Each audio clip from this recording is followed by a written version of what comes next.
পুজোর 1 মাস আগের থেকে কী জামা কাপড় পরবো, কোথাও কোথাও ঘুরতে যাব, আমাকে ভালো লাগবে কি নাই ভাবতে ভাবতে কত সময় পেরিয়ে যায়।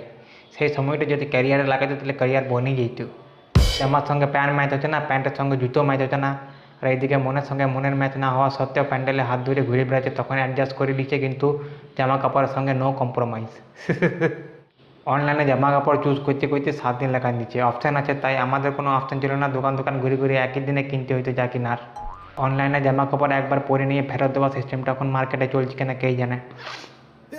নুনু আগের বার পুজোর 7 দিন আগে একটা প্যান্ট অর্ডার করেছিল, সপ্তমীর দিন এসেছিল। সাইজে না হয় তাই অষ্টমীর দিন ফেরত গিয়েছিল। কোনো টেনশন না নিয়ে সেই প্যান্টটা দুর্গা পুজোয় না পরে কালী পুজোয় পরেছিল।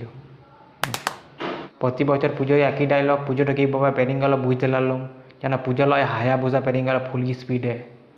নবমীর দিন থেকে পুজো থেকে মন খারাপ হওয়া শুরু হয়ে যায়, তারপর যদি পুজোর পর পরীক্ষা হয় তো হয়ে গেল। দশমীর দিন থেকে সাবজেক্টের নোটসগুলো চোখে ভাসে। শপিং মলে আয়নার সামনে যে ড্রেসগুলো পরে স্ট্যাটাস দেয়, ফটো তুলে, রিসার্চ সূত্রে জানা গেছে যে ড্রেসগুলোর দাম অনেক হয় তাই কিনে না।